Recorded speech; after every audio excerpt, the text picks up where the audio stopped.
ஆனால் ஏனோ தெரியல, தமிழ்நாட்டு சட்டமன்றத்தில் பாதி பேர் 8ஆம் கிளாஸ் 10ஆம் படிச்சுவான். மந்திரிகள் சொல்கிறேன், என்னப்பா சும்மாருப்பா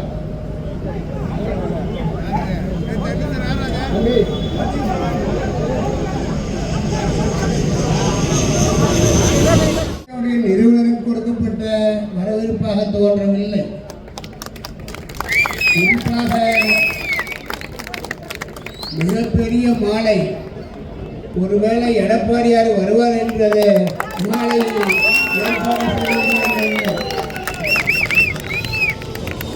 உணர்ச்சி பெருக்கு, வேகம், புத்துணர்ச்சி இவற்றையெல்லாம் பார்க்கிற போது பல்லாவரம் தொகுதி இந்திய ஜனநாயக கட்சியின் வேட்பாளர் வெற்றி பெற்று விட்டார் என்று நான் நம்புகிறேன். அந்த அளவுக்கு ஒரு வரவேற்பும் கொண்டாட்டமும் மகிழ்ச்சியும் இந்த குதூகலத்தை பார்க்கிற பொழுது நாம் இப்படித்தான் இருக்க வேண்டும். வாக்காளர் பெருமக்கள் யாரை ஏற்பது யாரை விடுப்பது என்பதை எல்லாம் கூட இந்த உணர்ச்சி பூர்வமான கூட்டத்தில் நான் பார்க்கிறேன். ஒன்று நீங்கள் புரிஞ்சுக்கணும், உங்கள் தொகுதியில் இன்றைக்கு யாரெல்லாம் போட்டியிடுகிறார்கள் என்பதை பார்க்க வேண்டும், ஒப்பீட்டு முறையில் பார்க்க வேண்டும்.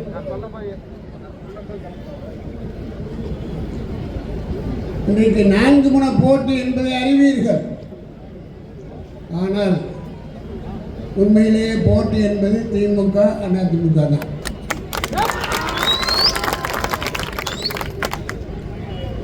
அல்லது அவரை சார்ந்த கட்சிகள், இவர்களுக்குள் தான் போட்டி. இன்றைக்கு இருக்கிற கால சூழ்நிலையில் எத்தனையோ மாற்றங்களை நீங்கள் பார்த்திருப்பீர்கள், எதிர்பார்த்து கொண்டிருக்கிறீர்கள். இந்த 5 ஆண்டு காலத்தில் 2026 தேர்தல் எப்படா வரும் என்று நீங்கள் எல்லாம் ஏங்கிக் கொண்டிருக்கிறீர்கள். எதிர்பார்த்த அந்த தேர்தல் 10 நாட்கள் வரை இருக்கிறது. அதற்கு முன்னாலே உங்களை தயார்படுத்திக் கொள்ள வேண்டும். சரணம் இல்லாமல் சரியானவர்களுக்கு வாக்களிக்க வேண்டும் என்ற எண்ணத்தோடு முடிவோடு இருக்க வேண்டும். ஏனென்றால் கடந்த 5 ஆண்டுகளாக நீங்கள் பட்ட பாடு உங்களுக்கும் தெரியும், எங்களுக்கும் தெரியும், நாட்டு மக்களுக்கும் தெரியும். அந்த குடும்ப ஆட்சி 5 ஆண்டுகள் நடந்து முடித்து மீண்டும் நாங்கள் தான் வருவேன் என்ற நம்பிக்கையில் இருக்கிறார்கள். அதுதான் எந்த உலகத்தில் இருக்காங்கன்னே தெரியல. ஏன்னா இந்த 5 ஆண்டுகள் அவர் சாதித்தது என்ன?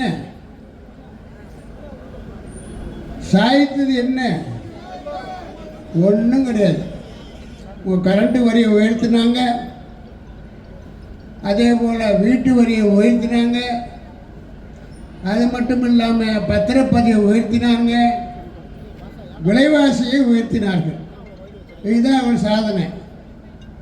இத்தகைய சாதனையை வைத்துக்கொண்டு மக்கள் நம்மளை மீண்டும் வாக்களித்து தேர்வு செய்வார்கள் என்ற நம்பிக்கையில் இருந்து கொண்டிருக்கிறார்கள். மக்களை ஒன்றை புரிந்து கொள்ள வேண்டும். இன்றைக்கு தேர்தல் என்பது ஏதோ வருகிற 5 ஆண்டுக்கு வருகிற சடங்கு அல்ல, உங்கள் வாழ்க்கையை தீர்மானிக்கிற ஒன்று.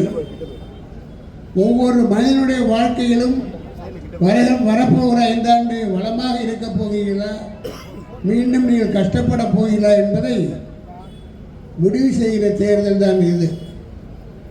இந்த வகையில் இன்றைக்கு தேசிய ஜனநாயக கூட்டணியில் அங்கம் வகிக்கும் இந்திய ஜனநாயக கட்சி இன்றைக்கு தமிழ்நாட்டில் மிக பெரிய கட்சியாக, தேசிய ஜனநாயக கட்சியை வழிநடத்துகிற ஒரு கட்சியாக இருப்பது அதிமுக. அதிமுகவில் அங்கம் வகிக்கிறோம். அவரோடு சேர்ந்து இந்த தேர்தலில் போட்டியிடுகிறோம், இரட்டையிலே போட்டியிடுகிறோம். ஆக போட்டியிடுகிற நேரத்தில் உங்களுடைய வேட்பாளர்கள் யார் யார்? என் அருகிலே இருக்கிற தம்பி வெங்கடேசன். வெங்கடேசன்னா இன்னைக்கு படிப்புக்கு மரியாதை இல்லாத காலம் இல்லை. கல்யாணத்துக்கு போனாலும் என்ன படிச்சிருக்கார் அப்படின்னு ஒரு தடவைக்கு இன்னொரு தடவை பார்ப்பாங்க. ஆனால் ஏனோ தெரியுது, தமிழ்நாட்டு சட்டமன்றத்தில் பாதி பேர் 8ஆம் கிளாஸ் 10ஆம் படிச்சுவான். மந்திரிகள் சொல்கிறேன், இந்த கொடுமை எங்கே போய் சொல்லுவீங்க? தமிழ்நாட்டில் இந்த காலத்தில் கிராமங்களில் கூட இன்றைக்கி பிஎஸ்சி எம்எஸ்சி டாக்டரேட் படித்தவர் இருக்கிறான். தமிழ்நாடு சட்டமன்றத்தில் இன்றைக்கி பாதி பேருக்கு மேற்பட்டவர்கள் 8ஆம் கிளாஸ் டு 10ஆம் கிளாஸ். அப்படி தான் இருக்க நிர்வாகம்.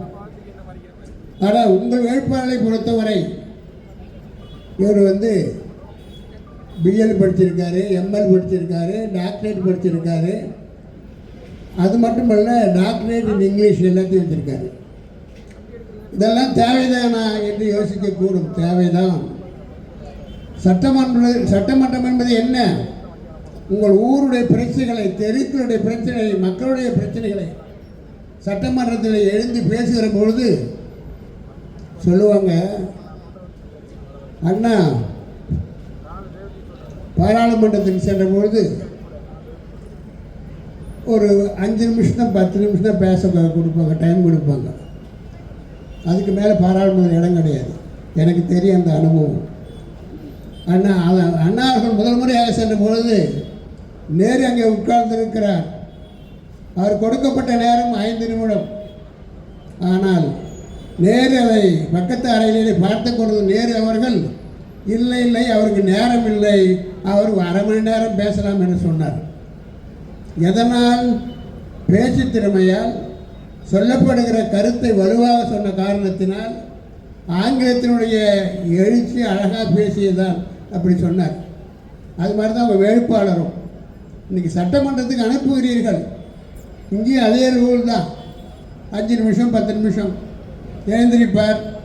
இந்த மாதிரி எங்கள் தெருவில் இது சரியில்லை, எங்கள் தொகுதியில் அது சரியில்லை, அங்கே சாக்கடை கலக்குது, சாலை விரிவாக இல்லை, பள்ளிக்கூடங்கள் சரியாக இல்லை, அங்கே இருக்கிற எந்த வசதியும் சரியாக இல்லை, அதனால் எங்களுக்கு வேண்டும் என்று சொல்ல வேண்டும். சரியாக சொல்லவில்லை என்றால், தெளிவாக சொல்லவில்லை என்றால் சபாநாயகர் பெல் அடிச்சிருவார். ஆக எந்த அளவுக்கு படிப்பினுடைய தேவை என்பதை புரிந்து கொள்ள வேண்டும். அந்த வகையில் எங்களுக்கு அருமையான ஒரு வேட்பாளர்களை கொடுத்திருக்கிறேன், அதை பயன்படுத்திக்கணும்.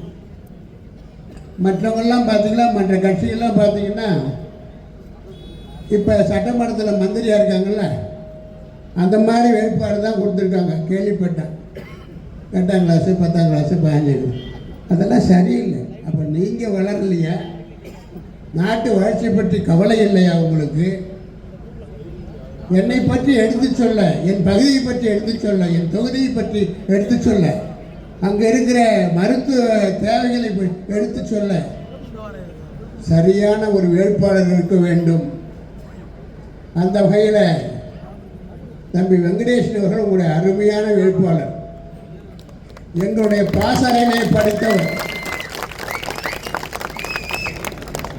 உங்களுக்கு தெரியும், எஸ்ஆர்எம் என்பது உலக அளவில் பெயர் பெற்றது.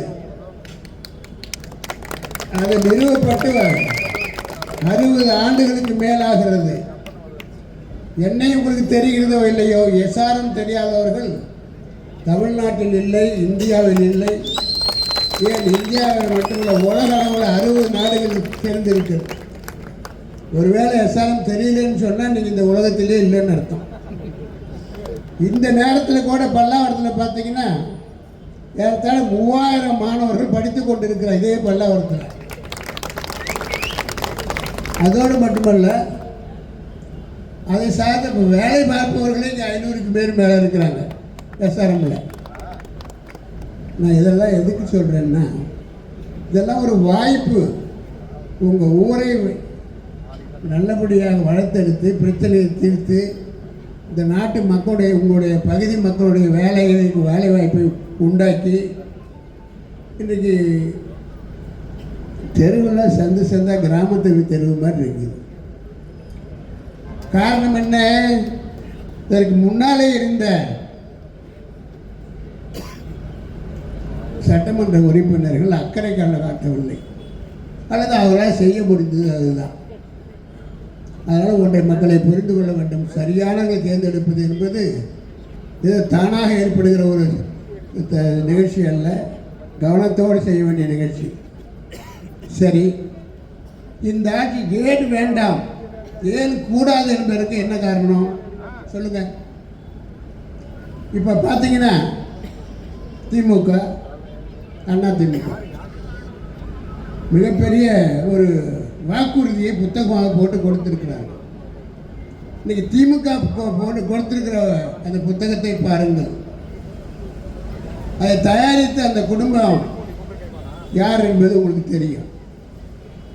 அதை காட்டிவிட்டு பார்த்தீர்களா, எங்களை விட தமிழ்நாட்டுக்கு சேவை செய்ய யாரும் இருக்க மாட்டார்கள், எங்களுடைய ஹீரோவும் அதுதான், ஹீரோயினும் அதுதான். இது அவங்க வாக்குறுதி. என்னப்பா அப்படி வாக்குறுதின்னு பார்த்தீங்கன்னா ஒன்றும் இல்லை. இதை விட்டுடுங்க. 5 ஆண்டுகளுக்கு முன்னாலே 2021 தேர்தல் வந்தது இல்லையா, இதே திமுக தான் அன்றைக்கு அந்த அறிக்கையை கொடுத்தது, வாக்குறுதியை கொடுத்தது. நீங்களும் நம்பினீர்கள். இந்த நிலை என்ன அந்த வாக்குறுதிகள் கொடுத்தாங்க? 5 ஆண்டுகளுக்கு முன்னாலே 2021 திமுக கொடுத்த வாக்குறுதியில் முக்கியமானது என்ன தெரியுமா? அதாவது நீட்டை வந்த உடனே ஒழிப்போம். முதல் கையெழுத்து என்ன? நீட்டை ஒழிப்போம். யாரை ஏமாத்துறீங்க? நீங்கள் நம்பிட்டீங்க, அதுக்காக ஓட்டு போட்டு திரும்பி ஆட்சியில் அமைச்சிருங்க. என்ன சொன்னாங்க? நான் முதல் கையெழுத்து நீட்டு ஒழிப்பதற்காக கையெழுத்தாக இருக்கும், எனக்கு வாக்களித்து வெற்றி பெற செய்கிறேன்னு சொன்னார்கள். ஆனால் செய்தார்களா? செய்ய முடியாது. அவங்களுக்கும் தெரியும், ஏமாத்துறவர்கள் இருக்கிற வரைக்கும் இந்த ஏமாறுக்க எத்தனை பேர் ஏமாறுறாங்களோ அதை பயன்படுத்திக்கிறது தான் ஏமாத்துடைய வேலை. அது சுப்ரீம் கோர்ட்டுடைய ஆர்டர். அது கூட தெரியாமல் மக்களை தேர்ந்தெடுங்கள், நான் போடுகிற முதல் கையெழுத்து. அது ஒரு சீசன், நீட்டை பற்றி பேசுகிற சீசன் மட்டும் இல்லை, ஃபேஷன், அதை பற்றி பேசுறது அது சாதாரண விஷயம். நீட்டை நிச்சயமாக ஒழிக்க முடியாது, யார் சொன்னாலும் நம்பக்கூடாது. இது சுப்ரீம் கோர்ட் ஆர்டர், மைய அரசினுடைய கையிலே இல்லை, தமிழ்நாட்டுடைய கையிலே இல்லை, சுப்ரீம் கோர்ட் ஆர்டர். அது அவனுக்கு தெரியும். இதை சொன்னால் இன்றைக்கு மக்கள் நம்புவார்கள் என்ற அடிப்படையிலே நீட்டை பெரிதாக பேசி இன்றைக்கு 5 ஆண்டு ஆளுகிற வாய்ப்பை பெற்று விட்டார்கள். அது மட்டும் இல்லை, என்னென்ன சொன்னாங்க சொல்லுங்க பார்க்கலாம். படித்து கொண்டிருக்கிற அல்லது படித்த மாணவர்கள் வங்கியிலே இருக்கிற கடனை நாங்கள் திருப்போம் என்று சொன்னார்கள். தீர்த்தாங்களா? ஒன்றும் கிடையாது. அதே மாதிரி இன்னொன்று சொன்னாங்க, பெண்களை ஊக்குவிப்பதற்காக சொன்னார்கள். பாருங்க பெண்களே, சகோதரிகளே, தாய்மார்களே, தேர்தல் வருகிறது, உன் நகையெல்லாம் கூட்டுறவு வங்கியில் வைத்து விடுங்கள், கூட்டுறவு வங்கியில் வச்சிருங்க, நாங்கள் வந்த உடனே நாங்கள் எடுத்து கொடுத்துட்றோம் எங்கள் செலவில். கூட்டுறவு வைக்கிறது சரி, இதை நம்பி கிராமத்திலையும் நகரத்திலையும் பல பெண்கள் தங்களுடைய தங்க நகைகளை போய் கூட்டுறவு வங்கியில் வைத்துவிட்டு ஆட்சி வரும், திமுக ஆட்சி வந்தவுடனே என் நகை எடுத்து கொடுத்து விடுவார்கள், ஆகவே என்று சொல்லி கடனும் வாங்கி அந்த பயன்படுத்தி விட்டு நகையை வைத்து விட்டார்கள். செஞ்சாங்களா? ஆக ஒரு சோறு ஒரு பதங்கிற மாதிரி அவங்க சொன்ன எத்தனையோ சொன்னாங்க, அத்தனையும் செய்யலை. 503 வாக்குறுதிகள் கொடுத்தார்கள். கல்விக்கடன் சொல்கிறேன், கல்விக்கடன் தான் சொல்லிட்டேன் நான் ஏற்கனவே. மாணவர்களுக்கு கல்வி கடன். ஆக பார்த்தீங்கன்னா 503 வாக்குறுதிகளில் இவர்கள் செய்தது எதுவுமே இல்லை. அதிகபட்சமாக மக்களை ஏமாற்றுவதற்காக தமிழ்நாட்டு மக்கள் எல்லாம் வறுமையில் இருக்கிறார்கள், அது சொல்லலை. சொல்லாத செஞ்சது என்னென்னா, நாங்கள் ஏழை மக்கள் பதில் தமிழ்நாட்டில் இருக்கிறவங்களாம் ஏழை, பெற்றோர்கள்லாம் ஏழை, படிக்கிற மாணவர்களுக்கு நாங்கள் சாப்பாடு போடுறோம். இந்த வேலை உனக்கு எதுக்குயா? பெற்றவன் நாங்கள் இருக்கிறோம், அவளுக்கு கடமை இருக்கிறது, உரிமை இருக்கிறது. நாங்கள் இந்த சாப்பாட்டை போட்டுவிட்டு நீ ஏமாத்திர சொன்னதெல்லாம் ஒன்றும் செய்யலை. இப்படியெல்லாம் சொல்லிவிட்டு செய்யாத அவர்களுக்கு மீண்டும் ஒரு வாக்குறுதியை கொடுத்திருக்கிறார்கள். ஒரு புஸ்தகமாக போட்டிருக்கிறாங்க. அது பல பல வாக்குறுதிகள். அதில் முக்கியமான வாக்குறுதி என்ன தெரியுமா? சொல்லுங்க. அவங்க தான் ஹீரோ. அதான் அவங்களுக்கு சொல்கிறது. அவங்க வாக்குறுதிலேயே எங்களுக்கு பார்த்தா மக்கள் மயங்கி விழுந்துருவாங்க. அந்த வாக்குறுதி என்னென்னா கூப்பன்.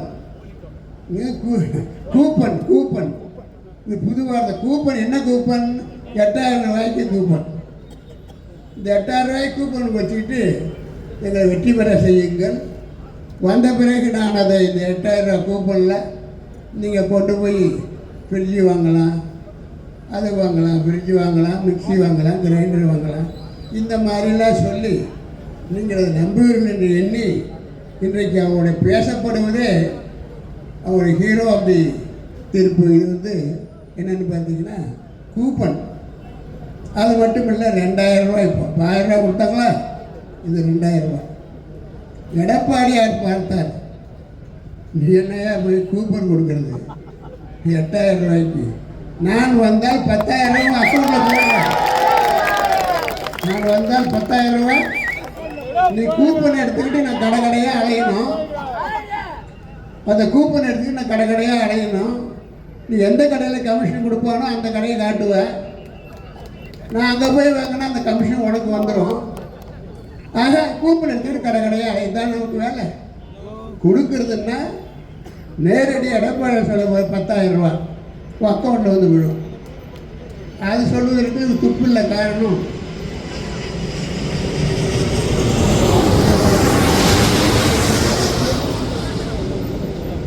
ஆக முடியாத வாக்குறுதிகளை எல்லாம் ஏதாவது சொல்லி அந்த பதவி இருக்குல்ல, சிஎம் பதவி, அது என்னதான் இருக்கு எனக்கு தெரியல, அப்படி வெறியாக இருக்கிறாங்க. திரும்ப திரும்ப திரும்ப அந்த சிஎம் பார்த்துட்டீங்க, குடும்பம் பரம்பரையாக பார்த்துட்டீங்க. இந்த தமிழ்நாட்டை ஆளுவதற்கு தமிழன் இல்லையா? இதை சொல்லும்போது உங்களுக்கு புரிஞ்சிருக்கணும். தமிழ்நாட்டை ஆளுவதற்கு ஒரு தமிழன் இல்லை. அதனால நீங்க புரிஞ்சுக்கணும், தமிழன் இருக்கிறான், சுத்த தமிழன் இருக்கிறான், உண்மையான தமிழன் இருக்கிறான், விவசாய தொழில் செய்கிற ஒரு தமிழன் இருக்கிறான். அவர்தான் எடப்பாடி. அவர் வந்தால் உங்களுக்கு என்ன செய்ய முடியும் என்று தெரியும். அவருக்கெல்லாம் மக்களுடைய கஷ்டம் தெரியும். விவசாயத்தில் கஷ்டப்பட்டிருக்காரு அவர். இவங்க மாதிரி எப்போ பார்த்தாலும் மகிழ்ச்சியான ஒரு பாட்டெல்லாம் எழுதியிருக்கு. இப்போ போடுறதுக்கு நேரம் இல்லை. அந்த மாதிரி பொழுதுபோக்கு குடும்பம். இது ஒரு ட்ராமா கம்பெனி. எப்போ பார்த்தா நீங்கள் பார்த்தீங்கன்னா இவங்க போடுற ட்ரெஸ்ஸு காலையிலேருந்து 3 வரையும் ஷூட் பண்ணுறதே சரியாக இருக்கும். காலையில் ஒரு ட்ரெஸ்ஸு, சாயங்காலம் ஒரு ட்ரெஸ்ஸு, அது வழியெல்லாம் போகிறது, இதெல்லாம் தேவையா? நீ என்ன வேணாலும் பண்ணிட்டு போய் வீட்டில் பண்ணிக்க. அதை கொண்டாந்து எல்லா டிவிலையும் போட்டுக்கிட்டு அதை காட்டிக்கிட்டு அன்றாடம் கஷ்டப்படுறான்.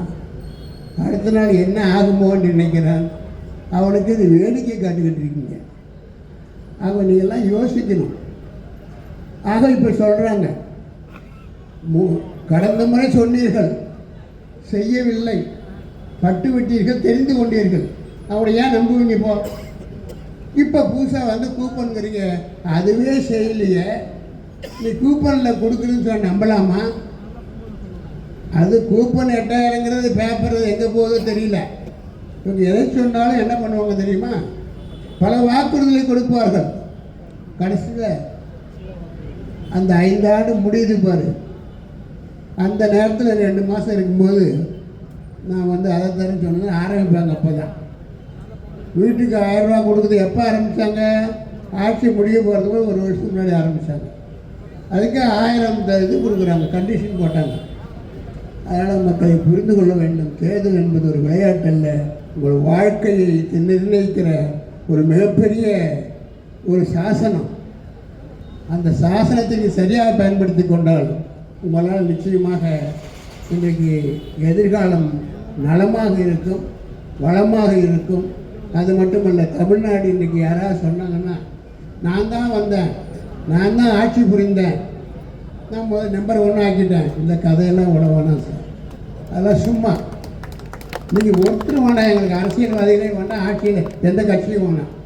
தமிழ்நாட்டை விட்டு பாரு, IAS நாடாக இருந்திருந்தால் கூட இதோட முக்கியமாக பெரியவரோட வந்திருக்கும்.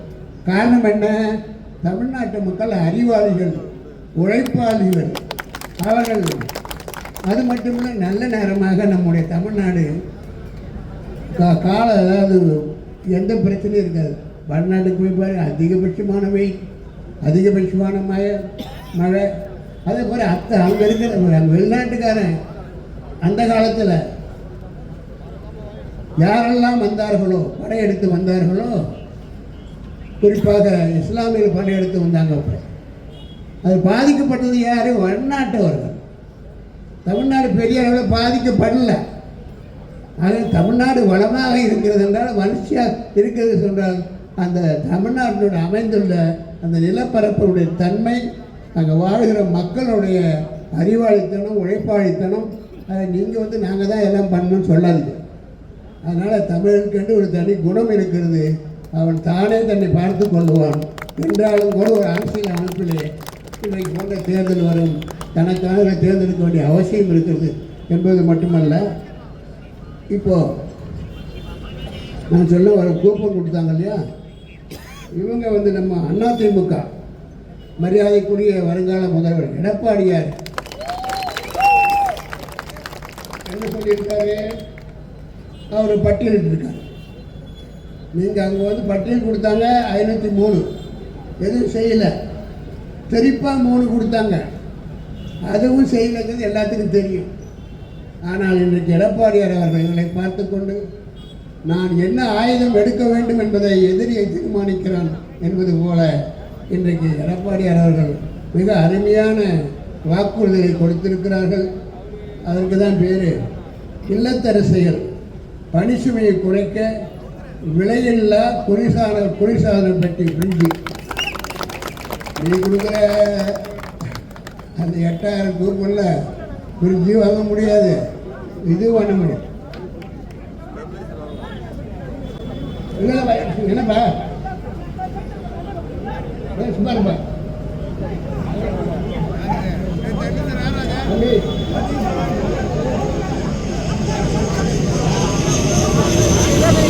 அதனால வாய்ப்பை பயன்படுத்திக் கொள்ளுங்கள். இவர் 10,000 கொடுக்கணும்னு சொன்னார் எடப்பாடியார், நடக்க போகுது. அதே மாதிரி ஃப்ரிட்ஜு கொடுக்குறேங்கிறாரு. மகளிருக்காக மாதம் 2000 ரூபா, அவங்க 1000 ரூபா கொடுத்தாங்க. அதே போல் ஆண்களுக்கு கட்டணம் இல்லா பேருந்து, முன்னாடி பெண்களுக்கு மட்டும்தான்.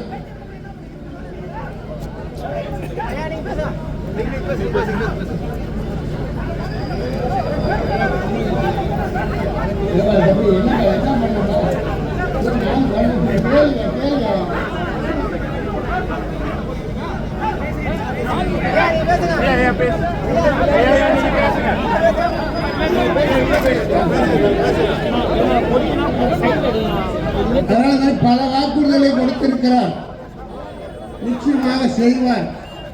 என்னை புரிந்து கொண்டு உறுதியாக உங்களுடைய வாக்குகளை இரட்டை இலையில்